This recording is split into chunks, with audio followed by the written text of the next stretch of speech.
വെളിപാട് പുസ്തകം 15-ാം അധ്യായം. വിജയികളുടെ സ്തുതിഗീതം. സ്വർഗത്തിൽ മഹത്വം വിസ്മയാവഹവുമായ മറ്റൊരടയാളം ഞാൻ കണ്ടു. 7 മഹാമാരികളേന്തിയ 7 ദൂതന്മാർ. ഈ മഹാമാരികൾ അവസാനത്തേതാണ്.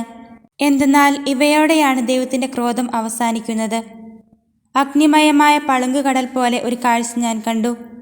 മൃഗത്തിന്മേലും അവൻ്റെ പ്രതിമയിന്മേലും അവൻ്റെ നാമസംഖ്യയിന്മേലും വിജയം വരിച്ച് ദൈവത്തിൻ്റെ വീണ പിടിച്ചുകൊണ്ട് പളുങ്കുകടലിൽ നിൽക്കുന്നവരെയും ഞാൻ കണ്ടു. അവർ ദൈവത്തിൻ്റെ ദാസനായ മോശയുടെയും കുഞ്ഞാടിൻ്റെയും ഗീതങ്ങൾ ആലപിച്ചുകൊണ്ട് പറഞ്ഞു: സർവശക്തനും ദൈവവുമായ കർത്താവേ, അങ്ങയുടെ പ്രവൃത്തികൾ മഹനീയവും വിസ്മയാവഹവുമാണ്. ജനതകളുടെ രാജാവേ, അങ്ങയുടെ മാർഗങ്ങൾ നീതിപൂർണവും സത്യസന്ധവുമാണ്. കർത്താവേ, അങ്ങേ നാമത്തെ ഭയപ്പെടാത്തവനും സ്തുതിക്കാത്തവനും ആരുണ്ട്? അങ്ങ് മാത്രമാണ് പരിശുദ്ധൻ.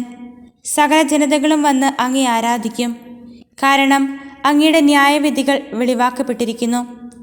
ഇതിനുശേഷം സ്വർഗത്തിൽ സാക്ഷിക്കൂടാരത്തിൻ്റെ ശ്രീകോവിൽ തുറക്കപ്പെടുന്നത് ഞാൻ കണ്ടു. 7 മഹാമാരികളേന്തിയ 7 ദൂതന്മാർ ശ്രീകോവിലിൽ നിന്ന് പുറത്തു വന്നു. അവർ ധവള വസ്ത്രം ധരിച്ചിരുന്നു. വക്ഷസ്സിൽ പൊന്നുകൊണ്ടുള്ള ഇടക്കച്ച കെട്ടിയിരുന്നു. 4 ജീവികളിൽ ഒന്ന്, എന്നെന്നും ജീവിക്കുന്നവനായ ദൈവത്തിൻ്റെ ക്രോധം നിറച്ച 7 പൊൻകലശങ്ങൾ 7 ദൂതന്മാർക്ക് കൊടുത്തു. ദൈവത്തിൻ്റെ മഹത്വത്തിൻ്റെയും ശക്തിയുടെയും ധൂപം കൊണ്ട് ശ്രീകോവിൽ നിറഞ്ഞു. 7 ദൂതന്മാരുടെ 7 മഹാമാരികളും അവസാനിക്കുവോളം ഒരുവനും ശ്രീകോവിലിൽ പ്രവേശിക്കാൻ കഴിഞ്ഞില്ല. അധ്യായം 16. ക്രോധത്തിൻ്റെ പാത്രങ്ങൾ.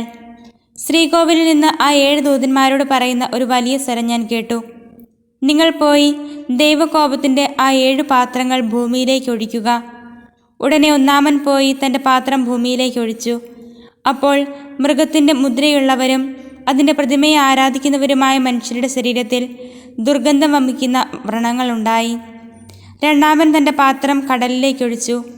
അപ്പോൾ കടൽ മരിച്ചവൻ്റെ രക്തം പോലെയായി. കടലിലെ സർവ്വജീവികളും ചത്തുപോയി. മൂന്നാമൻ തൻ്റെ പാത്രം നദികളിലും നീരുറവകളിലും ഒഴിച്ചു. അവ രക്തമായി മാറി.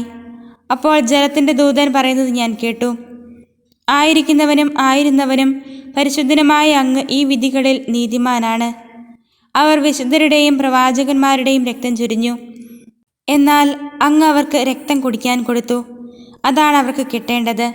അപ്പോൾ ബലിപീഠം പറയുന്നത് കേട്ടു: അതേ, സർവശക്തനും ദൈവവുമായ കർത്താവേ, അങ്ങയുടെ വിധികൾ സത്യവും നീതിയും നിറഞ്ഞതാണ്. നാലാമൻ തൻ്റെ പാത്രം സൂര്യൻ്റെ മേലൊഴിച്ചു. അപ്പോൾ മനുഷ്യരെ അഗ്നി കൊണ്ട് ദഹിപ്പിക്കാൻ അതിന് അനുവാദം ലഭിച്ചു. അത്യുഷ്ണത്താൽ മനുഷ്യർ വെന്തിരിഞ്ഞു. ആ മഹാമാരികളുടെ മേൽ അധികാരമുണ്ടായിരുന്ന ദൈവത്തിൻ്റെ നാമം അവർ ദുഷിച്ചു. അവർ അനുതപിക്കുകയോ അവിടുത്തെ മഹത്വപ്പെടുത്തുകയോ ചെയ്തില്ല. അഞ്ചാമൻ തൻ്റെ പാത്രം മൃഗത്തിൻ്റെ സിംഹാസനത്തിന്മേലൊഴിച്ചു. അപ്പോൾ അതിൻ്റെ രാജ്യം കൂരിരുട്ടിലാണ്ടു. മനുഷ്യർ കഠിനവേദന കൊണ്ട് നാവ് കടിച്ചു. വേദനയും വ്രണങ്ങളും മൂലം അവർ സ്വർഗസ്ഥനായ ദൈവത്തെ ദുഷിച്ചതല്ലാതെ തങ്ങളുടെ പ്രവൃത്തികളെക്കുറിച്ച് അനുതപിച്ചില്ല. ആറാമത്തെ ദൂതൻ തൻ്റെ പാത്രം യൂഫ്രട്ടീസ് മഹാനദിയിലൊഴിച്ചു. അപ്പോൾ അതിലെ ജലം വറ്റിപ്പോയി. അങ്ങനെ കിഴക്ക് നിന്നുള്ള രാജാക്കന്മാർക്ക് വഴിയൊരുക്കപ്പെട്ടു. സർപ്പത്തിൻ്റെ വായിൽ നിന്നും മൃഗത്തിൻ്റെ വായിൽ നിന്നും കള്ളപ്രവാചകൻ്റെ വായിൽ നിന്നും പുറപ്പെട്ട തവളകൾ പോലുള്ള 3 അശുദ്ധാത്മാക്കളെ ഞാൻ കണ്ടു. അവർ സർവശക്തനായ ദൈവത്തിൻ്റെ മഹാനദിയിലെ യുദ്ധത്തിനായി ലോകമെമ്പാടുമുള്ള രാജാക്കന്മാരെ ഒന്നിച്ചുകൂട്ടാൻ പുറപ്പെട്ടവരും അടയാളങ്ങൾ കാണിക്കുന്നവരുമായ പൈശാചിക ആത്മാക്കളാണ്. ഇതാ, ഞാൻ കള്ളനെ പോലെ വരുന്നു. നഗ്നനായി മറ്റുള്ളവരുടെ മുൻപിൽ ലജ്ജിതനായി തീരാതെ വസ്ത്രം ധരിച്ച് ഉണർന്നിരിക്കുന്നവൻ ഭാഗ്യവാൻ. ഹെബ്രായ ഭാഷയിൽ ഹർമാഗെദോൻ എന്ന് വിളിക്കപ്പെടുന്ന സ്ഥലത്ത് അവർ അവരെ ഒന്നിച്ചുകൂട്ടി. ഏഴാമൻ തൻ്റെ പാത്രം അന്തരീക്ഷത്തിലൊഴിച്ചു. അപ്പോൾ ശ്രീകോവിലിലെ സിംഹാസനത്തിൽ നിന്നൊരു വലിയ സ്വരം പുറപ്പെട്ടു: ഇതാ തീർന്നു. അപ്പോൾ മിന്നൽ പിണറുകളും ഉച്ചഘോഷങ്ങളും ഇടിമുഴക്കങ്ങളും ഭൂമിയിൽ മനുഷ്യർ ഉണ്ടായതു മുതൽ ഇന്നോളം സംഭവിച്ചിട്ടില്ലാത്ത വിധം അത്ര വലിയ ഭൂകമ്പവും ഉണ്ടായി. മഹാനഗരം 3 പിളർന്നു. ജനതകളുടെ പട്ടണങ്ങൾ നിലം പതിച്ചു. തൻ്റെ ഉഗ്രക്രോധത്തിൻ്റെ ചഷകം മട്ടുവരെ കുടിപ്പിക്കാൻ വേണ്ടി മഹാബാബിലോണിനെ ദൈവം പ്രത്യേകം ഓർമ്മിച്ചു. ദ്വീപുകളെല്ലാം ഓടിയൊളിച്ചു. പർവ്വതങ്ങൾ കാണാതായി. താലന്തുകളുടെ ഭാരമുള്ള വലിയ കല്ലുകളുടെ പെരുമഴ ആകാശത്ത് നിന്ന് മനുഷ്യരുടെ മേൽ പതിച്ചു.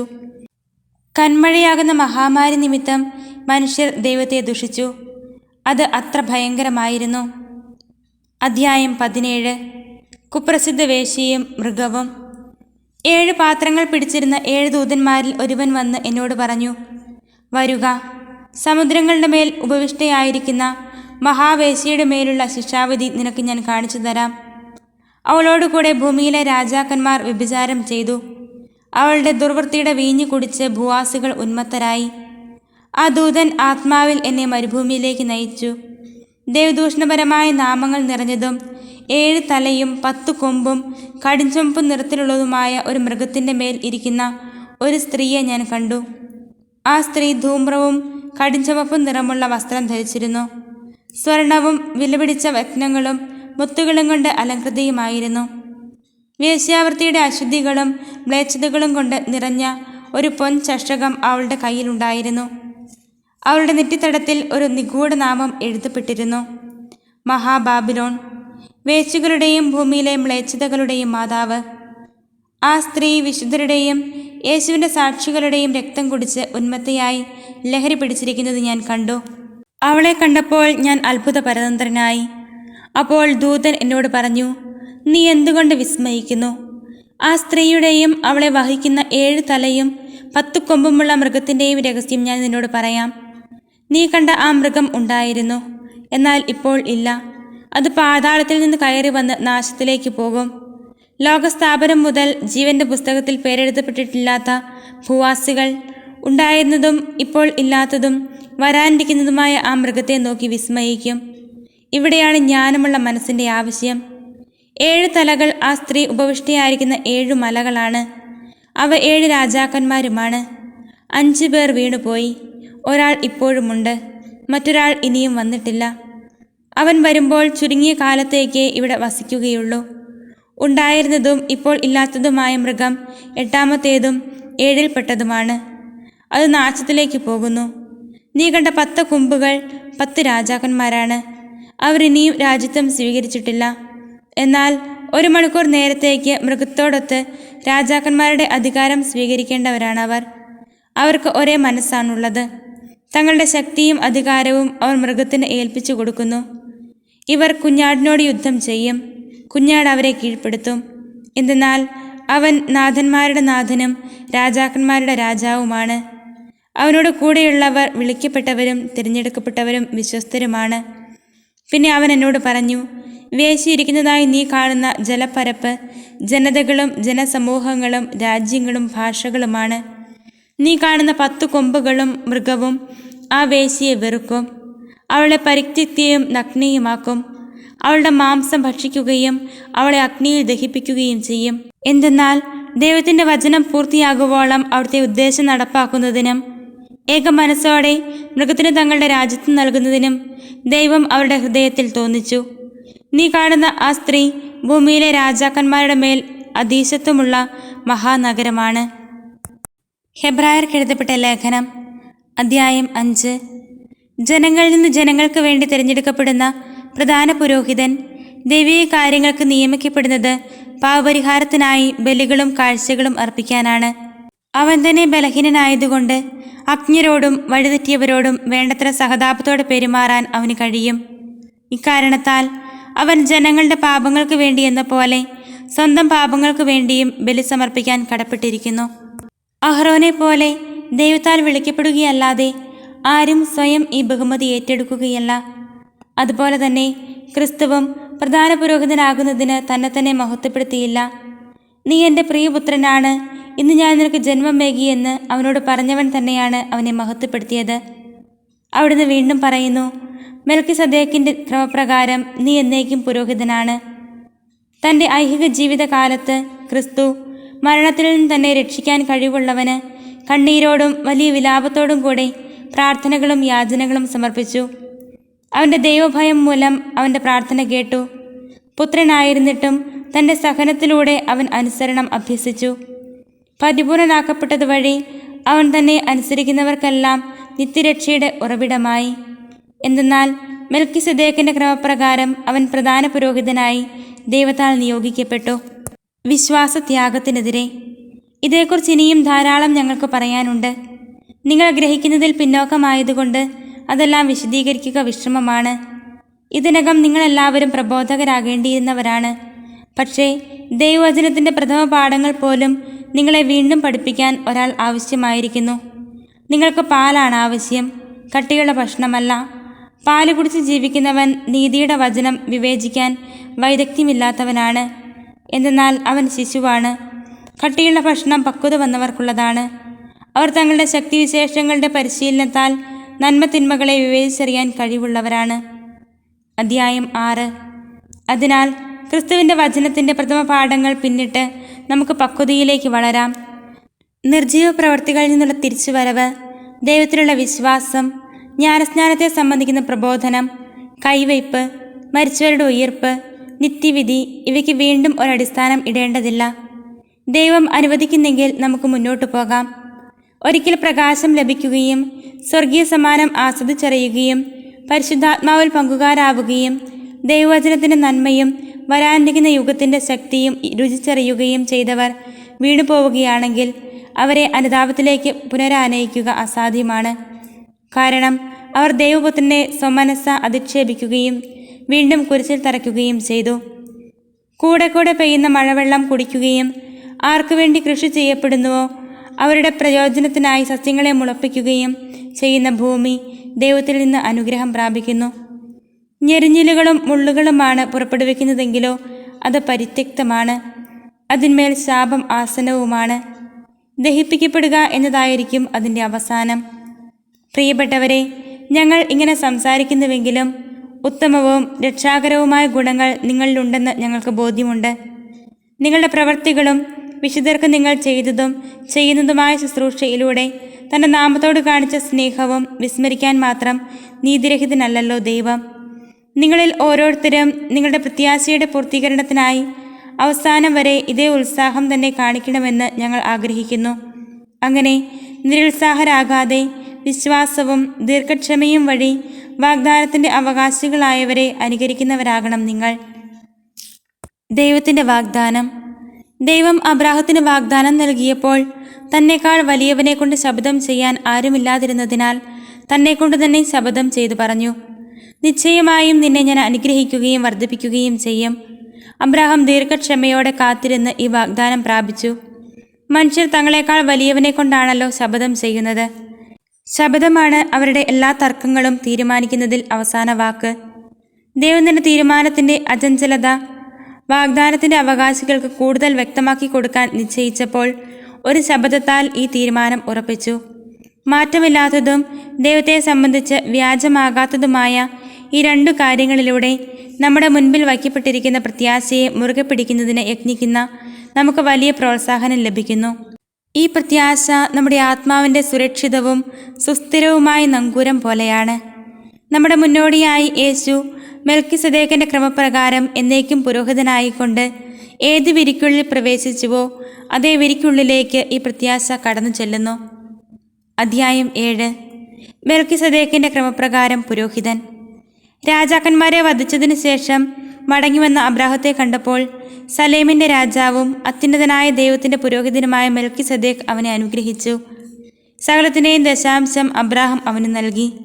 അവൻ്റെ പേരിന് ഒന്നാമത് നീതിയുടെ രാജാവെന്നും രണ്ടാമത് സലേമിൻ്റെ സമാധാനത്തിൻ്റെ രാജാവെന്നുമാണ് അർത്ഥം. അവന് പിതാവോ മാതാവോ വംശപരമ്പരയോ ഇല്ല. അവൻ്റെ ദിവസങ്ങൾക്ക് ആരംഭമോ ആയുസ്സിന് അവസാനമോ ഇല്ല.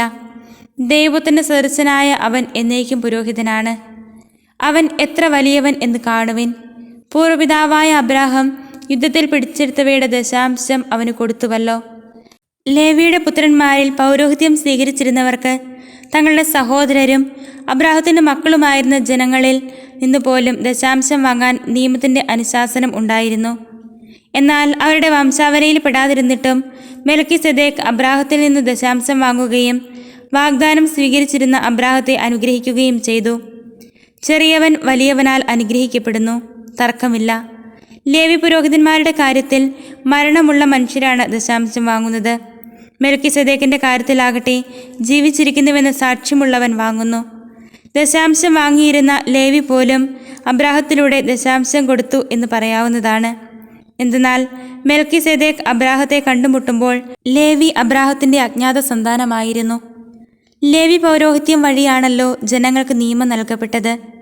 ആ പൗരോഹിത്യം വഴി പൂർണ്ണത പ്രാപിക്കാൻ കഴിയുമായിരുന്നെങ്കിൽ അഹ്റോന്റെ ക്രമത്തിൽ നിന്ന് വ്യത്യസ്തമായി മെൽക്കിസേദേക്കിന്റെ ക്രമപ്രകാരം വേറൊരു പുരോഹിതൻ ഉണ്ടാവുക ആവശ്യമായിരുന്നു. പൗരോഹിത്യത്തിൽ വ്യത്യാസം വരുമ്പോൾ നിയമത്തിലും ആവശ്യം മാറ്റം വരുന്നു. അവയൊക്കെ ആരെക്കുറിച്ച് പറയപ്പെട്ടിരിക്കുന്നുവോ അവൻ വേറൊരു വംശത്തിൽപ്പെട്ടവനാണ്. ആ വംശത്തിൽ നിന്നാകട്ടെ ആരും ബലിപീഠത്തിങ്കൽ ശുശ്രൂഷ ചെയ്തിട്ടുമില്ല. നമ്മുടെ കർത്താവ് ജനിച്ചത് യൂദായുടെ വംശത്തിലാണെന്ന് സ്പഷ്ടമാണ്. ഈ വംശത്തിന്റെ പൗരോഹിത്യത്തെക്കുറിച്ച് മോശ ഒന്നും പറഞ്ഞിട്ടില്ല. മെൽക്കിസേദേക്കിന്റെ സാദൃശ്യത്തിൽ മറ്റൊരു പുരോഹിതൻ പ്രത്യക്ഷനാകുന്നതിൽ നിന്ന് ഇത് കൂടുതൽ വ്യക്തമാകുന്നു. ഇവനോ ശാരീരിക ജനനക്രമം അനുസരിച്ചല്ല, പ്രത്യുത അക്ഷയമായ ജീവന്റെ ശക്തി നിമിത്തമാണ് പുരോഹിതനായത്. എന്തെന്നാൽ നീ മെൽക്കിസേദേക്കിന്റെ ക്രമപ്രകാരം എന്നേക്കും പുരോഹിതനാകുന്നു എന്ന് അവനെക്കുറിച്ച് സാക്ഷ്യമുണ്ട്. ആദ്യ കൽപ്പന അസാധുവാക്കപ്പെട്ടത് അതിൻ്റെ ബലഹീനതയും നിഷ്പ്രയോജനത്വവും കൊണ്ടാണ്. നിയമം ഒന്നിനെയും പൂർണ്ണതയിൽ എത്തിച്ചിട്ടില്ല. അതിനേക്കാൾ ശ്രേഷ്ഠവും ദൈവത്തിലേക്ക് നമ്മെ അടുപ്പിക്കുന്നതുമായ പ്രത്യാശ അതിൻ്റെ സ്ഥാനത്ത് നിലവിൽ വന്നു. അതും ശബദത്തോടു കൂടെയാണ്. മുൻപ് പുരോഹിതരായവർ ശബദം കൂടാതെയാണ് തങ്ങളുടെ സ്ഥാനം ഏറ്റത്. ഇവനാകട്ടെ കർത്താവ് ശപഥം ചെയ്തിട്ടുണ്ട്, അവൻ മനസ്സ് മാറ്റുകയില്ല. നീ എന്നേക്കും പുരോഹിതനാണ് എന്ന് തന്നോട് പറഞ്ഞവൻ്റെ ശപഥത്തോടു കൂടെയാണ് പുരോഹിതനായത്. ഇത് ക്രിസ്തുവിനെ ശ്രേഷ്ഠമായ ഒരു ഉടമ്പടിക്ക് അച്ചാരമാക്കുന്നു. മുൻകാലങ്ങളിൽ അനേകം പുരോഹിതന്മാരുണ്ടായിരുന്നു, എന്നാൽ ശുശ്രൂഷയിൽ തുടരാൻ മരണം അവരെ അനുവദിച്ചില്ല. യേശുവാകട്ടെ എന്നേക്കും നിലനിൽക്കുന്നത് കൊണ്ട് അവൻ്റെ പൗരോഹിത്യം കൈമാറപ്പെടുന്നില്ല. തന്നിലൂടെ ദൈവത്തെ സമീപിക്കുന്നവരെ പൂർണ്ണമായി രക്ഷിക്കാൻ അവന് കഴിവുണ്ട്. എന്നേക്കും ജീവിക്കുന്നവനായ അവൻ അവർക്ക് വേണ്ടി മാധ്യസ്ഥ്യം വഹിക്കുന്നു. പരിശുദ്ധനും ദോഷരഹിതനും നിഷ്കളങ്കനും പാപികളിൽ നിന്ന് വേർതിരിക്കപ്പെട്ടവനും സ്വർഗത്തിനുമേൽ ഉയർത്തപ്പെട്ടവനുമായ ഒരു പ്രധാന പുരോഹിതൻ നമുക്കുണ്ടായിരിക്കുക ഉചിതമായിരുന്നു. അന്നത്തെ പ്രധാന പുരോഹിതന്മാരെ പോലെ ആദ്യമേ സ്വന്തം പാപങ്ങൾക്ക് വേണ്ടിയും അനന്തരം ജനത്തിൻ്റെ പാപങ്ങൾക്ക് വേണ്ടിയും അനുദിനം അവൻ ബലിയർപ്പിക്കേണ്ടതില്ല. അവൻ തന്നെ തന്നെ അർപ്പിച്ചുകൊണ്ട് എന്നേക്കുമായി ഒരിക്കൽ ബലിയർപ്പിച്ചിരിക്കുന്നു. വാസ്തവത്തിൽ നിയമം ബലഹീനരായ മനുഷ്യരെയാണ് പ്രധാന പുരോഹിതന്മാരായി നിയോഗിക്കുന്നത്. എന്നാൽ നിയമത്തിന് ശേഷം വന്ന ശപഥത്തിൻ്റെ വചനമാകട്ടെ എന്നേക്കും പരിപൂർണനാക്കപ്പെട്ട പുത്രനെ നിയോഗിക്കുന്നു. അധ്യായം 8. ക്രിസ്തു പുതിയ ഉടമ്പടിയുടെ മധ്യസ്ഥൻ. ഇതുവരെ പ്രതിപാദിച്ചതിൻ്റെ ചുരുക്കം ഇതാണ്. സ്വർഗത്തിൽ മഹിമയുടെ സിംഹാസനത്തിൻ്റെ വലതുഭാഗത്തിരിക്കുന്ന ഒരു പ്രധാന പുരോഹിതൻ നമുക്കുണ്ട്. അവൻ വിശുദ്ധ വസ്തുക്കളുടെയും മനുഷ്യനിർമ്മിതമല്ലാത്തതും കർത്താവിനാൽ സ്ഥാപിതവുമായ സത്യകൂടാരത്തിൻ്റെയും ശുശ്രൂഷകനാണ്. പ്രധാന പുരോഹിതന്മാർ കാഴ്ചകളും ബലികളും സമർപ്പിക്കുവാനാണ് നിയോഗിക്കപ്പെടുന്നത്. അതിനാൽ സമർപ്പിക്കാനായി എന്തെങ്കിലും ഉണ്ടായിരിക്കുക അവനും ആവശ്യമായിരുന്നു. അവൻ ഭൂമിയിലായിരുന്നെങ്കിൽ നിയമപ്രകാരം കാഴ്ചകൾ അർപ്പിക്കുന്ന പുരോഹിതന്മാർ അവിടെ ഉള്ളതുകൊണ്ട് പുരോഹിതനെ ആകുമായിരുന്നില്ല. സ്വർഗീയ വസ്തുക്കളുടെ സാദൃശ്യത്തെയും നിഴലിനെയുമാണ് അവർ ശുശ്രൂഷിക്കുന്നത്. മോശ കൂടാരം തീർക്കാൻ ഒരുങ്ങിയപ്പോൾ ദൈവം ഇപ്രകാരം അവനെ ഉപദേശിച്ചു: പർവ്വതത്തിൽ വെച്ച് നിനക്ക് കാണിച്ചു തന്ന മാതൃകയനുസരിച്ച് എല്ലാം ചെയ്യാൻ ശ്രദ്ധിച്ചു കൊള്ളുക. ഇപ്പോഴാകട്ടെ ക്രിസ്തു കൂടുതൽ ശ്രേഷ്ഠമായ വാഗ്ദാനങ്ങളിൽ അധിഷ്ഠിതമായ ഒരു ഉടമ്പടിയുടെ മധ്യസ്ഥനായിരിക്കുന്നത് പോലെ പഴയതിനേക്കാൾ കൂടുതൽ ശ്രേഷ്ഠമായ ഒരു ശുശ്രൂഷ സ്ഥാനവും അവന് ലഭിച്ചിരിക്കുന്നു. ആദ്യത്തെ ഉടമ്പടി കുറ്റമറ്റതായിരുന്നെങ്കിൽ രണ്ടാമതൊന്നിന് അവസരമുണ്ടാകുമായിരുന്നില്ല. അവിടുന്ന് അവരെ കുറ്റപ്പെടുത്തിക്കൊണ്ട് അരുളി ചെയ്യുന്നു. കർത്താവ് അരുളി ചെയ്യുന്നു: ഇസ്രായേൽ കുടുംബവും യൂദാ കുടുംബവുമായി ഞാൻ പുതിയ ഉടമ്പടി സ്ഥാപിക്കുന്ന ദിവസങ്ങൾ വരുന്നു. ആ ഉടമ്പടി അവരുടെ പിതാക്കന്മാരെ ഈജിപ്തിൽ നിന്ന് പുറത്തു കൊണ്ടുവരാൻ അവരെ കൈപിടിച്ച് നടത്തിയ ആ ദിവസം അവരുമായി ചെയ്ത ഉടമ്പടി പോലെ ആയിരിക്കുകയില്ല. എന്തെന്നാൽ കർത്താവ് അരുളി ചെയ്യുന്നു: അവർ എൻ്റെ ഉടമ്പടിയിൽ ഉറച്ചു നിന്നില്ല, അതുകൊണ്ട് ഞാനും അവരെ ശ്രദ്ധിച്ചില്ല.